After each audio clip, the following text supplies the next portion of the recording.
Mesto Bratislava nemá žiadnu významnú vínnu súťaž. Zmeniť sa to rozhodol Juraj Maslonka, ktorý zorganizoval slepú ochutnávku vín.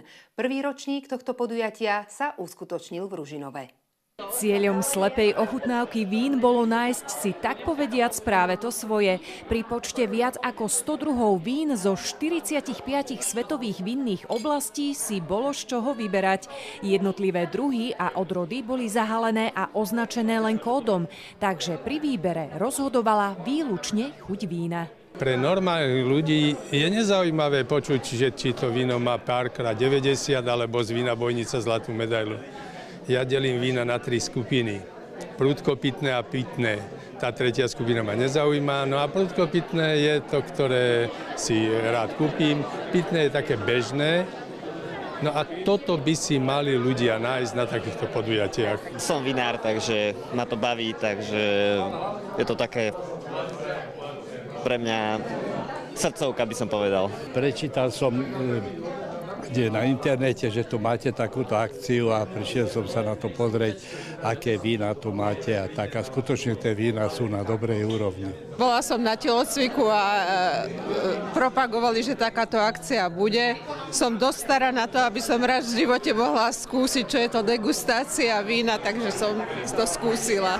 Chcem hlavne okoštovať slovenská vína a niečo, bolo mi slúbené si niečo odtiaľto proste doviesť na pamiatku a s mojimi priateľmi, ako na Severnej Morave, si toto ochutnať. Takže som veľmi rada, že som tuto a veľmi mi tí vínka chutia. Neříkam, že všetky, mám svojich favoritov, takže preto som to, abych to ochutnávala. Je dobré ho voňať, to je krásny v ňom, pozrieť sa do svetla a vidieť, či je telnaté, či je ľahšie, či je sviežejšie a takisto farba bieleho mnoho napovie, červené je to úplne jasné. Keď nevidíte cez červené víno žiarovku, tak asi máte telnaté víno. No a potom jemne na jazyk a rozmýšľať, čo by som si dal k tomu, aké jedlo. Čo robí víno vínom? Neviem, tá štruktúra pravdepodobne, aromatika, teda keď pekne vonia, pekne chutí, tak to je podľa mňa to najdôležitejšie. Manželka rozhodla. Tak manželka má dobré nápady. Áno. Ako si inak užiť piatkový večer, než v dobrej spoločnosti pri dobrom vínku? Určite. A našli ste si tu také nejaké svoje? No, našiel by som, len ceny sú také lepšie. Slovensko je vinárska oblasť, ale produkcia vín nedosahuje európske rozmery. Napriek tomu, že kvantita nestačí, pochváliť sa môžeme vysokou kvalitou.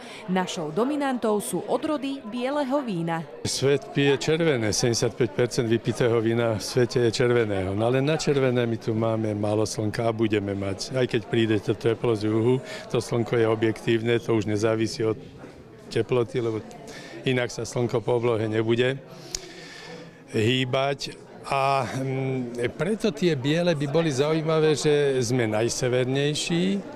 Nikto také suché Rieslingy a Vlašáky nevie urobiť ako my.